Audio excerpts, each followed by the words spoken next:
Hubert Contou, bonjour. Oui, bonjour. Vous êtes le conseiller technique régional de football. Alors on imagine que vous aussi, vous êtes très déçu.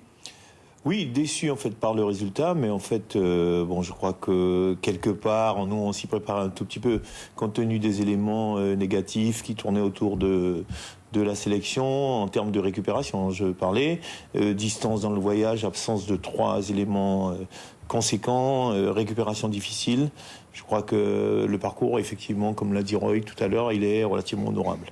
Alors, vous parliez de l'absence de trois joueurs. Il s'agit donc de Sloan Priva, de Novan Léon et Ludovic Ball. Ça a beaucoup penché, ça a beaucoup joué, selon vous, sur l'échec de notre sélection?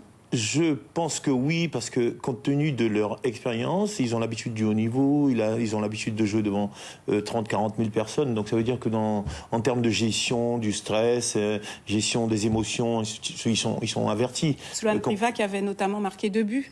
Absolument. Lors du match Donc aller. ça veut dire que s'il était présent, il aurait au moins fixé l'attention d'un certain nombre de défenseurs et ça aurait pu libérer des espaces pour des gens qui auraient pu tourner autour. Mais compte tenu du fait qu'il était absent, c'est difficile de remplacer des professionnels qui ont l'habitude de ce type d'effort. Vous comprenez la décision des clubs d'avoir voulu récupérer leurs joueurs? Elle est difficilement acceptable, d'autant qu'il n'y avait pas de match, quoi. C'était une période de trêve internationale, donc ça veut dire que les clubs eux-mêmes n'avaient pas besoin des joueurs, mais compte tenu du fait que ce sont des professionnels, c'est le patron qui paye, comme ils le disent, donc c'est eux qui choisissent de libérer leurs employés. Avant tout, il faut que ça rentre dans la conception des gens. Alors votre fils Roy Contou qu'on a vu était très déçu. Vous l'avez eu depuis le match. Comment il va là? Je l'ai eu, mais bon, c'est effectivement relativement décevant parce que on avait un capital confiance quand même avant de partir, les joueurs aussi. Mais moi je savais, pour connaître bien la Caraïbe et dans le milieu du foot en général, je savais que ça aurait été extrêmement difficile. Donc ça s'est avéré être quelque chose d'extrêmement pénible.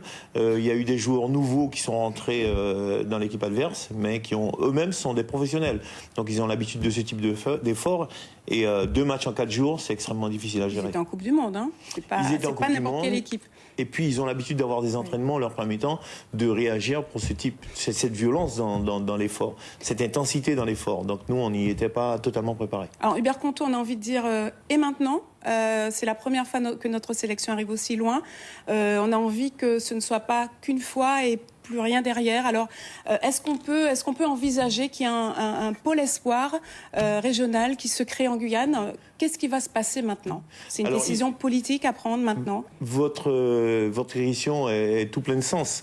Ça veut dire que il y a eu vraiment une atmosphère extrêmement de liesse autour de la sélection. Mais il faut savoir que tous les dimanches, il y a des éducateurs qui travaillent avec des jeunes, qu'on prépare là. Hier encore, nous étions sur un tournoi avec des U8, U9 et nous avons vraiment un potentiel intéressant. Maintenant, nous avons un pôle régionalisé. Il faudrait qu'il soit labellisé. Mais pour toutes ces raisons, il y a un cahier des charges qui est extrêmement strict. La Guadeloupe a déjà ce pôle. Oui, mais ils ont eu la chance d'avoir le CREPS de Guadeloupe qui a été construit chez eux et les installations du CREPS sont plus facilement labellisables. Nous, maintenant, on a l'IFAS qui va arriver derrière et on va travailler de manière à ce que le pôle, effectivement, accède à la labellisation.